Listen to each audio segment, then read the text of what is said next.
Hello and welcome to CLEA'S World. I am Clea, and today I would like to share with you more of the information I've received from the 25th dimension in my last BQH hypnosis session that stands for Beyond Quantum Healing. Before we move forward though, I'd like to ask you to please subscribe to my channel and do give this video a thumbs up and leave me a comment below if you could, because I do love reading all your comments and responding and interacting. We have a great community under these videos, so I always love like-minded people to get together, and it seems that we found a nice little tribe here. I'm quite happy about it. So I'm going to be reading from a transcript from a portion of the session, and when I refer to Lorrayne, I'm speaking of the hypnotist who is a friend as well. She's great, and she was asking questions that I had prepared in advance of the session. And when I refer to me, I'm speaking of myself under hypnosis, which means that the answers are coming from the 25th. All right, so let's jump in. Lorrayne, it seems a waste to take down a 9 billion-year-old planet just because we screwed up. Why not leave it standing, do a reset, and send in new essences to start over? And just so you understand, this question refers to planet Earth. Basically, we've been told by the 25th, this planet is 9 billion years old, and there's going to be all these bodies left behind and all this infrastructure and all of that. So the reason I asked this question is, why can't we just start over with new essences that might not have the same mindset here or the same vibrational level we've kept here? Somebody who might not have the same misunderstanding about how to keep this reality going. So this is the answer from the 25th. Yeah, so that is a good question, actually, that we have considered. But again, we are just not interested in this planet in that sense anymore. We are ready for a new experience, since we decided that we're going to have this new game board experience of being close to the 25th. We just decided that's what we're going to do. And because this experience here has already been experienced and absorbed, we just really, essences wouldn't be interested in coming here anymore. And yeah, is it a waste? I mean, it's unfortunate. None of us are thinking, oh, this is great, we got to take it down. So in that sense, but I mean, it's not a waste in terms of we have assimilated a lot of knowledge from this planet. So it wasn't a waste in that sense. It's just unfortunate that we have to take it down. Lorrayne, thank you. It's just energy anyway. Me, it is. It absolutely is. And there is no point in keeping an old experience, trying to retrofit it into something that's already existing. We're just interested in trying something new now. That's why we're not keeping it going. Lorrayne, why does Earth spin around the sun? Will new Earth spin around anything? Me. So no, this is just the way we wanted to set it up when we created the multiverse. We have suns, we have planets, they work in a certain way, and that's great. New Earth, I'm getting that it's almost like they're by itself because we are going to control. We already do, but we are consciously going to control everything. We don't even have to have a sun if we don't want to. But we are going to have it because, again, we want to set it up the way we set up here. So we might I'm actually getting that we might set up actually a sun in a system around us. But right now it doesn't have it. Right now it's just waiting for us to input what we want to see happen over there. Because what if our collective decided we just want to have darkness all the time? We could. It doesn't matter to us. We could be pure energy. We don't even have to have bodies. Lorrayne, I kind of like the sun, so I'm going to vote for that, or wait until I get there and see what I want. Me. And there you go. There you go. Exactly. Lorrayne, thank you. How do people in the 3D chambers lose time and think that these things, government and religion, happened a long time ago, while still remembering their lives here, since they will not have amnesia about their current life? Will they think they remember, but will really be making up stories, for example? If they were religious or went to church all the time here, they will have a different made-up experience to replace the church going forward, the church going forward in the future. Me. Yeah, pretty much. They're going to change their own memories because, again, we do this, we can, to fit the new vision of what they think their life is. So yeah, they're going to think all these things happened to somebody else a long time ago. They're going to think they're new people, and they're going to have a remembrance of their lives that is pretend, basically. It didn't really happen. Lorrayne, interesting. Claire has always felt, when hearing stories about people losing their homes in fires or similar situations, that this was the worst thing that could happen. Was this because of this takedown was coming? I don't understand the question. So Lorrayne didn't understand the question. So just to clarify, I want to explain it to you.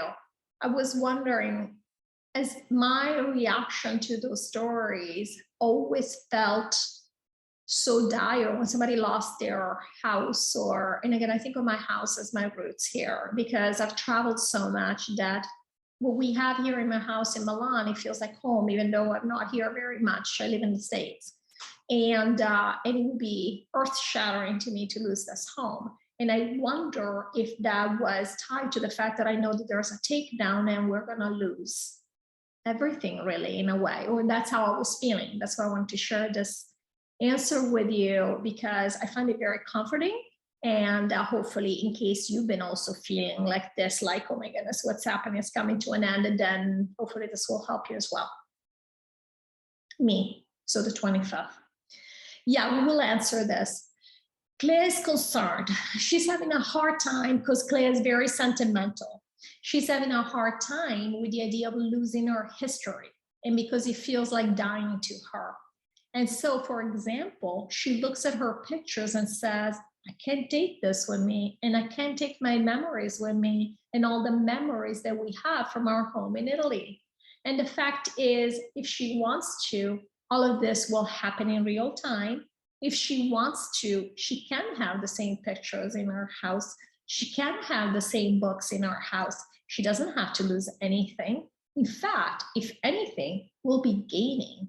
So no, she's not losing her home. She could even recreate her home exactly as it is. Claire's having a hard time dealing with this, as in, it's the end. It's almost like you're going to die, like somebody who's been given like 6 weeks to live, and they are losing, you know, they're losing their past, they're losing everything. But we're not losing our past. In fact, we're going to find more of our past, and they were laughing here.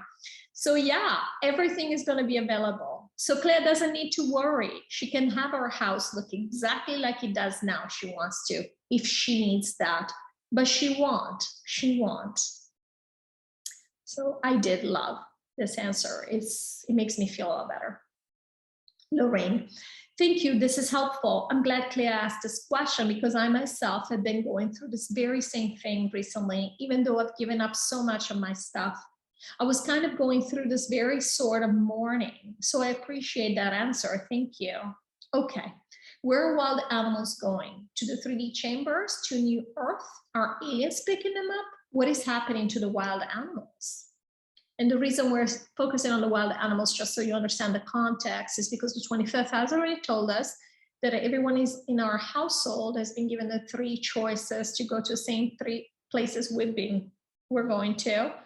So in this case, our pets will come with us, or if there are different people in the household going different places, the pets, just like us, they chose to go with one of these people, okay? So I was wondering about the wild animals. So the answer from the 25th. Yeah, all of the above, wherever they want to go. Some are wanting to go to other planets, and some are coming to New Earth, and some have gone to 3D chambers. Yeah, they're just like us. So they had the same choices available. In case you're wondering, because I want to see tigers, I want to see lions, I want to see all the wild animals on New Earth. Lorrayne, great. Okay, you told us that there were at one time big animals here. Were they carnivorous, or were these stories invented by the dark to make us scared of an aggressive and uncertain world? Me. Yeah, so they were not carnivorous. Again, in the beginning, NPCs didn't really need to eat. we are the ones who decided that's the way that it was going to be. So this was an idea. The being carnivorous was an idea started by the dark or proposed by the dark. But again, we all latched on. So yeah, it did become the case where animals are, or a lot of animals are carnivorous. And it does add to the density and to the scare tactics, of course. The fact that, you know, it's an eat or be eaten. That's life of the jungle. So yeah, it all helps. Again, it all helped keep the vibration low, which we all thought that was the way to do it, you know? To be scared is the way to keep the vibration where it needs to be. Lorrayne, thank you. Was anyone carnivorous here before the dark introduced the idea? If not, does it mean that human and animal NPC bodies lived here for billions of years without eating? Me. Yeah, that's what we've been saying. They didn't need to eat. It's not this body that needs to eat. Food is a code. So we introduced that code. We chose to use that code for certain purposes. So, because when we were not here, we could maintain this. Even now, we're maintaining this just with our thought. Here, we like to believe that, you know, we are maintaining our bodies through these codes and reality the way that it is. But yeah, so no, this was introduced as just a decision. We made the decision to introduce this. There was none of this before. We did not eat meat before. I mean, aliens don't eat meat. And so we came here and we're here for a while before we set up the rules and started the game. We didn't need to eat. Lorrayne, thank you. What is the role of gratitude? Is it simply a way to focus on what we want? And I am sorry, I'm noticing that the sun is making the image very faded. I apologize. And hopefully you guys can see me, but as long as you hear me, that's the most important thing. Lorrayne, so again, what is the role of gratitude? Is it simply a way to focus on what we want? Me. Gratitude is a vibration. And when we are in that vibration, yes, we are opening. And when you are opening, you're allowing certain things to come in. And basically all you're doing is raising your own vibration. That's what gratitude does. So in that sense, it's a tool that allows you to switch your focus to different realities. And that's what gratitude does for us. We know this. We even talk about this, how gratitude will switch your focus and will improve your mindset, will improve your life. Because all it is you're now focusing on something that's higher vibration as opposed to what you were dealing with, which is lower vibration, which might very likely be, very often is lower vibration, especially when people are saying, remember to be grateful, even though it might not look, your reality might not look the way you want it to. Lorrayne, thank you. You said that we will start seeing signs of governments collapsing before we leave.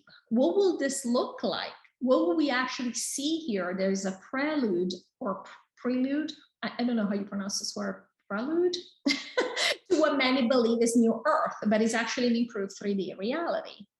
Me. So yeah, we're already seeing them. For example, we're talking about this during our last session, that nobody cares about the, we'll just say, we'll call it the current US administration. Nobody cares. It's like people are bored by it. They don't even, this is governments going into, and they were laughing here, leaving, walking off into the sunset. And similar things are happening everywhere. That's why sometimes you see it like they are releasing, they're removing restrictions and so forth. It's just because nobody cares anymore. There's no energy sustaining them anymore. Lots of people are not interested in governments anymore. And this becomes a natural progression into the fact that in 3D chambers, they believe now, because they're basically almost all there now already. And just so you know, this session happened on the 27th of April. That's why they're saying they were basically almost all there. By now, everybody who was supposed to leave for the 3D chambers has left. In fact, we have seen a ton of restrictions fall around the world because the 3D people were the ones supporting these ideas. Excuse me.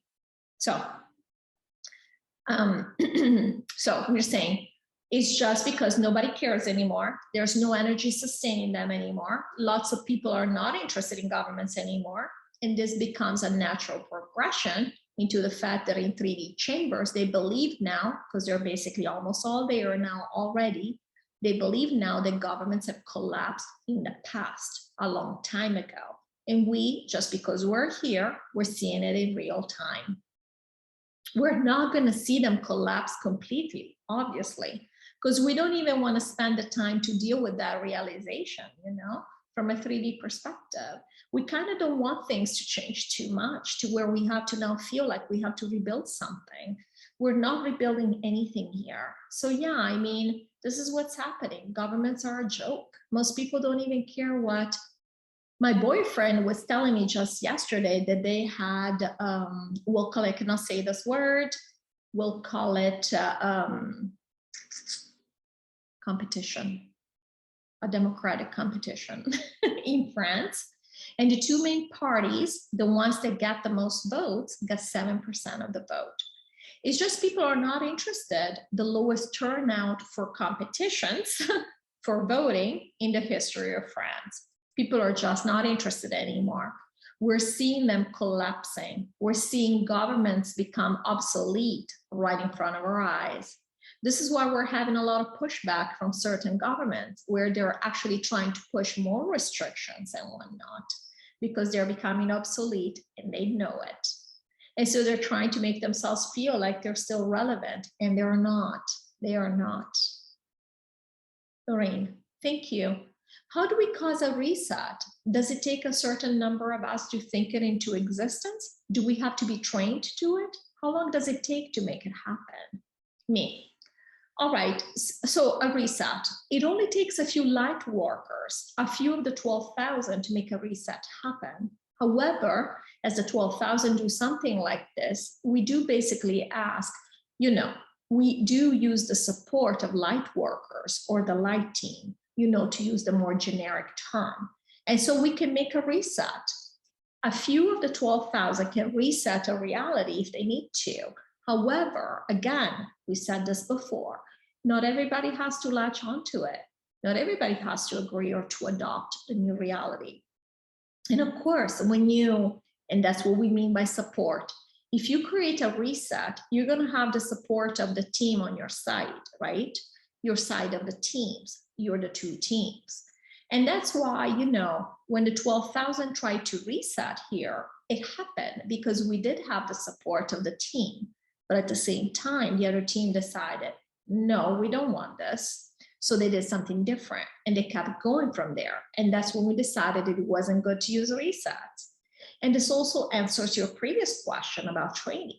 We had not done resets before. In fact, we talked about the fact that in hindsight, it was a mistake to reset like that because it actually turned out being worse and worse once the dark saw how we reset and how we were able to reset. Because they didn't think that that would be allowed. You know, they also have rules that they honor. And now we open Pandora's box. Now it's allowed. And so that's what we mean. Like the 12,000 were just trying something new that they thought would work. So yeah, the light team, we tried. And again, we say the light team because everybody or a lot of us supported this, but it didn't catch on. Not enough people supported it, or we had enough resistance to it to where that was turned upside down. So thank you so much for watching this video, and I'll see you in the next video. Take care. Bye-bye.